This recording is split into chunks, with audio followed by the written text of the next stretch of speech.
It's a crime, Mr. Collins. It surely is.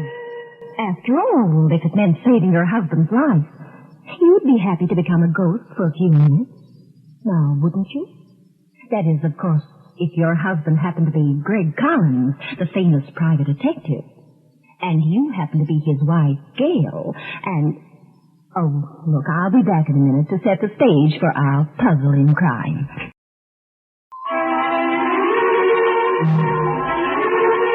It's a crime, Mr. Collins. And Jack, I call this puzzle... Yes, Gail? The ghost in the sea blue dress. You said you became a ghost for a few minutes. I thought once people went in for that, it was a permanent occupation. Patience, lad. You see, we were in Greg's office in San Francisco, our headquarters. Greg had some very fascinating clients, but the gentleman he was expecting that day was strange indeed. Greg was telling me about him. You've seen him on the stage, Gail, remember? The great Mondiza, the magician. You mean the one who swings way out over the audience on a trapeze, with handcuffs and chains on, and then comes down in 60 seconds free? Yeah, that's the man. He's supposed to be one of the best in the business. He's the fellow who was buried alive in a special tomb, sealed with wax. And... here he is now. Come in. Wow! This doesn't look like the great Mondiza to me. More like Marilyn Monroe. Yes, young lady? What can I do for you? You're Mr. Collins? Yes. In a few minutes, a man will come here. What man? Is anything wrong? Do you feel sick? Can I help you? The man will come here, and he will... Go on. What'll he do? He will die. Greg! How do you know he'll die? Because... Yeah? Because I killed him. Greg, she's thinking. I've got it. All right, Gail. Move that chair over here, will you? Here. Who is she, Greg? What do you think? Did you hear what she said? Use a little of your first aid training. See if you can bring it to. Do you think maybe she's been drugged? I don't know. Come on, carry her into the other room. Get the magazines off that couch. Okay. Put her down.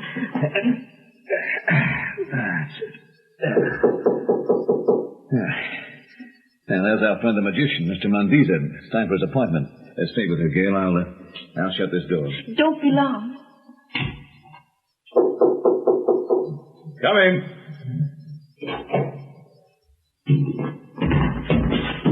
Mr. Mondiza. What's wrong? You ill? Gail! Yes, Greg. What's happened? What's happened? Exactly what the young lady said would happen. A man walked in here and died. That was the last trick that'll ever be performed by the great Mondiza. He's dead? Uh-huh. He was leaning against the door, and when I opened it, he collapsed. Going to call the police now? Not yet. Let me think a second. Let's have a look at that girl inside. Yes, all right, sir. Just about coming to. Here, wake up. Come on. Yeah, that's it. Here, I'll help you sit up. Get some brandy for her, Gail. Okay. I could use a little myself. Sorry, I felt so weak. What's your name, man? Sheila Graham. You're Mr. Mondiza's secretary? That's right. Oh, why did you come here, Miss Graham? My mind is so... I'm so mixed up. I can't seem to think straight. Mr. Mondiza's been here, too. He has? But he couldn't. I thought he was... Dead? You're right. He's in the next room. He came in here to talk to me, and he had a box of pills in his hand. Vitamin pills. He always takes them at this time. Yeah?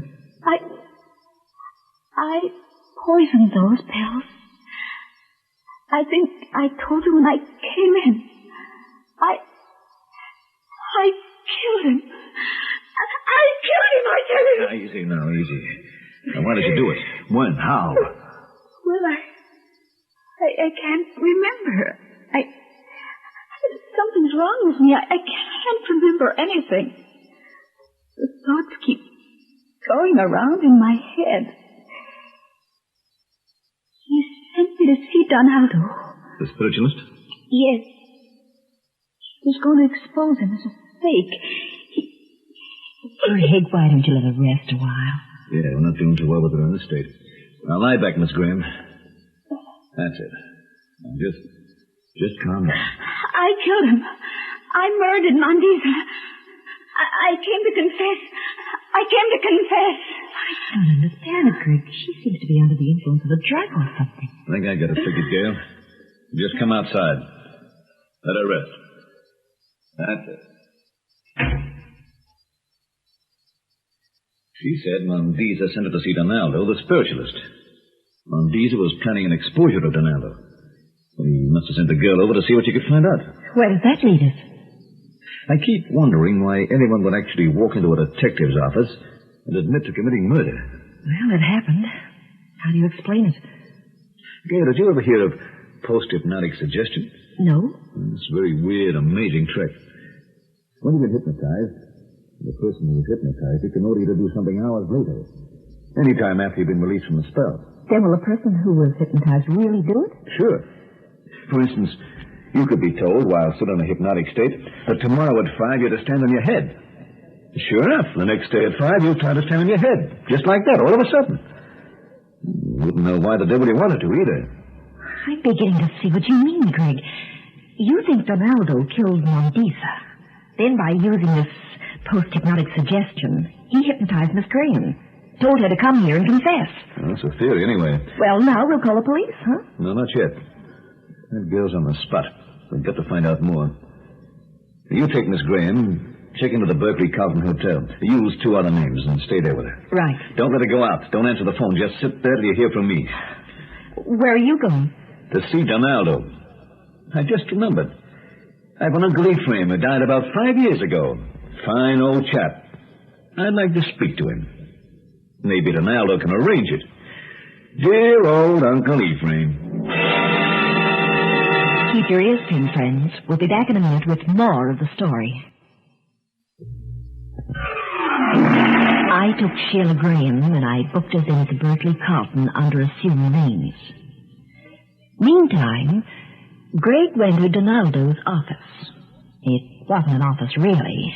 It was a production. It was a brownstone mansion with all the equipment you'd expect. Death masks on the walls, exotic oriental luck pieces on the tables, Hindu symbols painted on the ceiling. Donaldo fitted the setting. He was very much the ham actor portraying the mystic. He took Greg into his consultation room. Now, Mr. My name is Harvey, Mr. Donaldo. Mr. Harvey, you would like to speak to someone on the other side? Yes, Mr. Donaldo, my Uncle Ephraim. Were you very close to him? Very. He and I were inseparable. He was like a second father to me. Good. You see, the better the relation between 2 personalities on the lower or earthly sphere, the easier it is to establish contact when one of the personalities has gone beyond. The spirit of your uncle will be very cooperative. Well, are you really sure I can talk to him? Of course, Mr. Harvey. I will act as the, shall we say, the bridge between the 2 of you. How much? Oh, say, $50? All right, it seems high, but I guess it's worth it. Thank you. Now we shall proceed. Bob? Yes, Mr. Donaldo. Bob, we will have a seance now. Yes, Mr. Donaldo. I'll see that you're not disturbed. I'll close the curtains. Mr. Harvey, in order to speak to your uncle, you must be on the same plane of consciousness that he is. You must relax mentally. Your mind must submerge into a semi-conscious state. So, if you will sit back in the chair, rest your head way back on the neck rest. that is fine. First, I shall turn on this light. Focus it on your eyes. It is rather bright, but you will become used to it. So, now, if you will relax, if you will imagine that every muscle, every nerve has been tense, but now it will relax. You are very tired. Your eyes are so tired. Tired.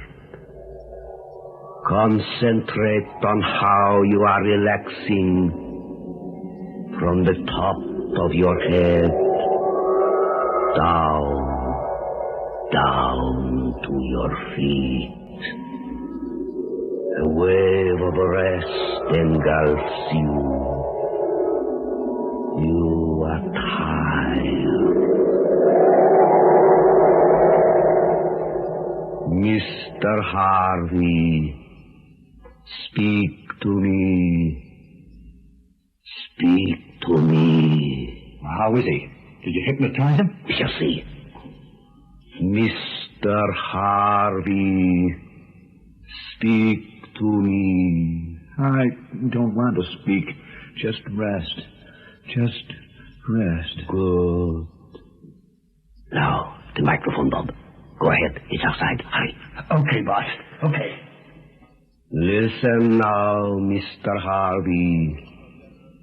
The voice of your uncle calls to you from the land of the dead. Go ahead, Bob. Hello. Hello. Is that you, Uncle Ephraim? Yes. Tell me, are you well? Yeah, I'm fine. How is the family? They're all very happy and getting along nicely. No, I have a strange feeling. Someone in the family is in danger. It is a man. He is many miles away. Thousands of miles away. Oh, you mean my brother Al? Yeah, he's overseas. I must know more of him so that I can protect him. I must know more of him. Well, Al's with the Navy on a ship near Formosa. Greg, of course, hadn't been hypnotized at all. He just wanted Donaldo to think he was under a spell. But Greg was just as wide awake as ever. About 2 hours after, Greg came to our room at the Berkeley Carlton. This man Donaldo's quite a fancy fella. Did he hypnotize you too, Mr. Collins? No, not quite. He thought he did, though. Tell Greg what you told me, Sheila. Well, Mr. Mondiza sent me over to see Donaldo. Just the way you went, Mr. Collins, to sort of fish around and see what I could see. Donaldo didn't know you were from Mondiza, did he? No. He knows Mondiza's on his trail, and he'd have thrown me out. Donaldo hated Mondiza. Mondiza knew all along he was taking his life in his hands. Donaldo would stop at nothing to keep from having his racket exposed. And Mr. Donaldo started to talk to me in that smooth voice of his, and he turned on a big bright light. It made me dizzy. He hypnotized her, Greg. You were right. While she was under, he must have told her to go to your office and say she killed Mondiza. All right, Miss Graham, you wait here. I'll be back. Where are you going now, Greg? Back to Donaldo's. Why? Well, we got to get something definite on him. We won't get it sitting here talking. I see. Well, Miss Graham, you wait here. We'll be back. We will? I let you go alone last time, Greg. That was only because Sheila was so sick. This time, I go. If you don't stay out of these things... Either you take me with you, or I go myself. All right. Come on, Gail. Miss Graham, you stay here. No matter what happens, don't leave this room. Greg and I hopped into a cab and raced to the Donaldo house. But this time, Greg didn't go in the front way. There was a terrace protruding from the second floor. It was late in the evening, but The house didn't show any lights. No one could see us. So, in we climbed. After much maneuvering, we got inside. Look around, Gail. Yeah, those papers on his desk. I'll look for a safe on the wall. These are letters. Look like fan letters to Donaldo. Nothing much like, Bill. Nothing over here. Might be something in the other room. I'll sneak inside. You keep looking around here. Go through the drawers on that desk. All right. You be careful, Greg. I will.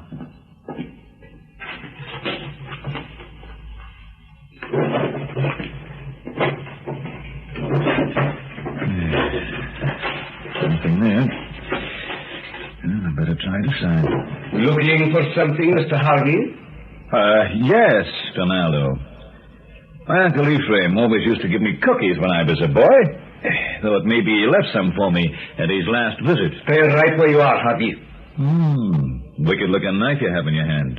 A present from one of your ghosts? I used to do a knife-throwing act, Mr. Harvey, so I wouldn't advise you to start anything. Don't move. Keep your hands outside of your pockets. Bob? Yes, Mr. Donaldo, I was just... Oh, we got a visitor. You again, huh? You must have liked talking to the spirits. Bob, Mr. Harvey has the same unpleasant hobby that Mondiza had. He likes to stick his nose in here where he isn't wanted. I think we can cure him of that, Bob? Yeah. I got the cure in my pocket, with 6 bullets in it. You weren't hypnotized the last time, I presume, Mr. Harvey. No, I wasn't. Your technique needs brushing up. See, boss? I told you you'd never do it right. You ain't never hypnotized nobody yet. You better read some more of those fancy books. The great Donaldo. First time in months he tried the old hypnosis gag, and it still don't work. Shut up! Who sent you here, Harvey? What's your racket? And you can leave out the jokes because I want the right answer this time. I want the right answer, or I'm going to start playing games with this knife. The right answer, Donaldo, is that you're working one of the most amazing twists on the espionage racket anyone could possibly imagine. Am I? Yeah. You invite people to a spiritualist seance. Thousands of people believe in your kind of gimmick. Probably lots of people who have relatives in the services. Maybe even people who work in vital jobs at rocket launching bases, atomic centers. The point is they're people who have valuable information. Let's shut him up now. Wait, Bob. I want to see exactly what Harvey knows. I'm afraid Harvey knows practically everything, pal. Under the effect of the seance, people will do a lot of talking, especially under the emotional strain of it. Bob here plays the role of the voice from beyond and prods your victims into speaking up. Works them round to little scraps of information that are worth plenty. Then I'd say you sell what you know. To whatever foreign government cares to bid for it. To the highest bidder, of course. Take him down to the cellar, Bob. Get rid of him? However you like, but see that he is very dead. Go on, Harvey. Remember, I'm right behind you. The cellar's that way. Start walking down that stairway. You heard him, Harvey. Yeah, I heard him. Get moving. Down the stairway. That's it. Keep going. I heard. They're in that room, officer. The loudspeaker. Someone's at the mic. In the other room. Go in there. Take all your men. Hurry. Who's talking to that loudspeaker? Where are the cops? Look, Bob. See. Up there? Where? There. Oh! Greg smashed Bob and knocked him unconscious. Donaldo, completely rattled, began to duck out a rear door. Then in the hallway downstairs. Gail, where are the police? There aren't any, Greg. Come on, let's get out of here. What? I didn't dare call the police, Greg. I didn't know if there'd be time. There wasn't anything I could do. I was alone in the other room, and then I saw the microphone. Oh, the one you told me about, that they used for being ghosts. So I became a sort of a ghost, that's all. You must have made a very attractive one in that blue dress. I made believe the police had come. I figured it would distract that fellow Bobby long enough for you to give him one of your Greg Collins specials. You go phone the police. I'll keep an eye on this house. Don't go away. In just a minute, we'll bring you the climax of the case. later, Greg and I went back to the hotel and told Sheila Graham what had happened. That's the whole story, Miss Graham. Did you find any evidence about the murder of poor Mr. Mondeesa? No, I didn't. Oh, well, don't worry, Sheila. Just because that devil Donaldo hypnotized you into confessing, you won't be held. I didn't find any evidence that Mr. Donaldo killed Mr. Mondeesa because he didn't do it. What do you mean? Neither Mr. Donaldo nor his friend Bobby had anything to do with the death of Mondeesa. But then who did kill him, Greg? You've been told who killed him already, Gail. The killer confessed a long time ago. But you mean Sheila? Lock the door, Gail. Miss Graham, you were telling the truth when you walked into my office and said you killed Mondeesa. That correct? I was hypnotized. I was tricked into this. And you believe I'm guilty? You weren't hypnotized by Donaldo, Miss Graham. When I was there, his pal Bobby said Donaldo hadn't tried hypnotizing anyone for months. Besides, Donaldo admitted he couldn't do it if he tried. He's no good at it. That's not evidence. Isn't it? You were tied up with that espionage setup, weren't you, Miss Graham? You must have been. Greg, why should she want to kill Mondeesa? It doesn't make sense. In a way, it doesn't, no. She hadn't any motive for killing Mondeesa at all. Not a reason in the world. What? Sounds queer, eh, Gail? Absolutely no motive. You see, this was murder once removed. What do you mean? Murder by proxy. Miss Graham was rather clever. She knew if she killed Mondeesa, she might very easily get the rap for it pinned on Donaldo, who hated him. Then she went even further. She figured by staging the post-hypnosis act, she'd get us on her side. Oh. If you'll excuse the expression, that way she'd have a very good detective working for her to convict Donaldo.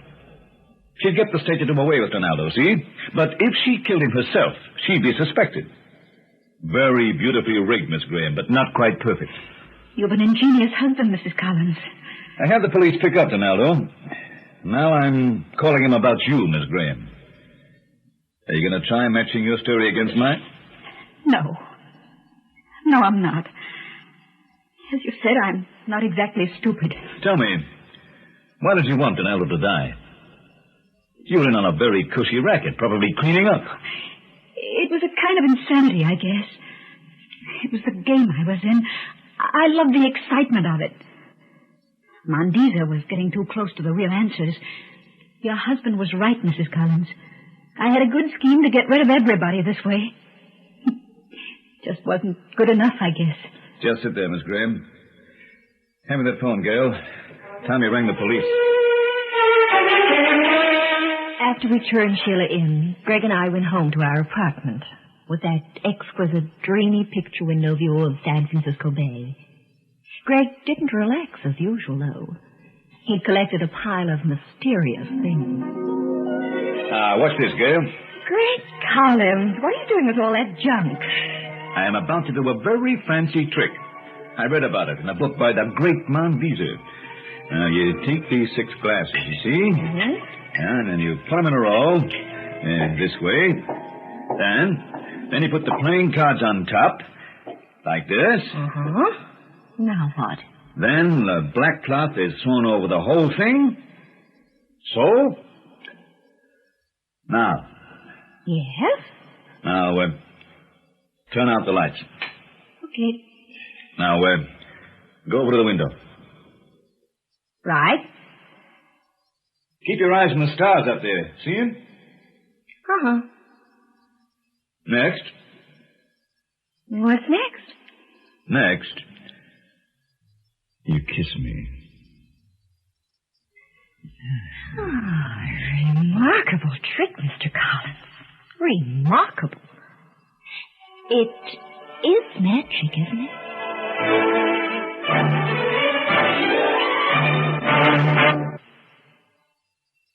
Don't go away. In just a moment, we'll be back with you. Well, folks, we hope you enjoyed our story. Be sure to visit us again next time for another puzzle in murder.